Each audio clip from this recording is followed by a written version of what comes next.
د کورنۍ چارو سرپرست وزیر خلیفه سراج الدین حقانی د افغانانو قربانیو د ستاینې ترڅنګ یو ځل بیا پر نړیواله ټولنه د دې غږ وکړ چې اسلامي امارت نړۍ سره ښې اړیکې جوړېدل غواړي او د دواړو خواو ترمنځ اړیکو پیاوړتیا او رغون مهمه اړتیا ده.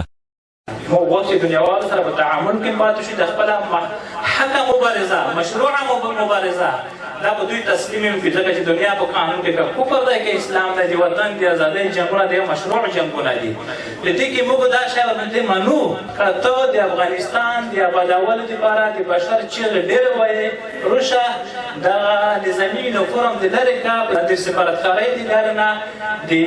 خیریه بنسټو د لارې نه ته دلته روشه موږ سره تعامل وکړه موږ ټوله زمینه درته برابروو. نوموړي په ورته وخت کې د عمومي عفو فرمان ته په اشاره وویل چې د هیواد په ابادۍ کې هر افغان باید ونډه واخلي او د دښمنۍ پر ځای باید ملي یووالي ته کار وکړي. په دې کې د عمومي عفو اعلان وشو د دې په خاطر باندې چې موږ آینده کې دا اراده نه لرو چې چا سره وجنګېږو تاسو ته عفو د دروازې درته خلاصې دي. د افغانستان د افغانانو هغه افغانان چې د دوی په ځان کې ولاړ دي هغې برخلیک د ټاکنې دپاره دغه فیصله ابتکار شیخ صاحب وکړو.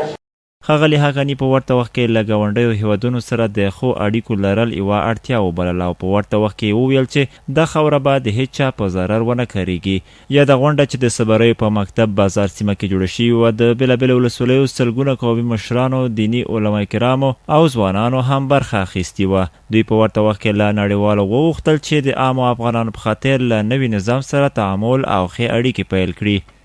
کوم کفري هیوادونه دي اسلامي هیوادونه دي اسلامي امارت چې راغله ده الحمدلله موږ ژوند ډېر په ارام ده نو که دی په دې باب نه موږ کومې میلاني پیسې چې نسي دا د عوامو سره یو زوتیا ده دا د امارت سره زوتیا نه ده دا د دې خورو غریبانو سره زوتیا ده چې نن په افغانستان کې یا په پاکستان کې یا په نورو هیوادو کې ډېرې قیمتۍ دي نو دا موږ سره زیات زوتیا ده دا موږ غوښتنه ده د ټولو هیوادونه چې کومې پیسې چې بانک دي هغه موږ ته باید خلاصې کړي. موږ د نړیوال نه دا غواړو چې خپل ډیپلوماټیک اړیکې د افغانستان سره وساتي ترڅو د افغانستان خلک هغه بحران کې چې موجود دي هغې نه ووځي او افغانستان یو خطر ابتلور شي. نړیوال نه دا غوښتنې دي چې خپل ډیپلوماټیک اړیکې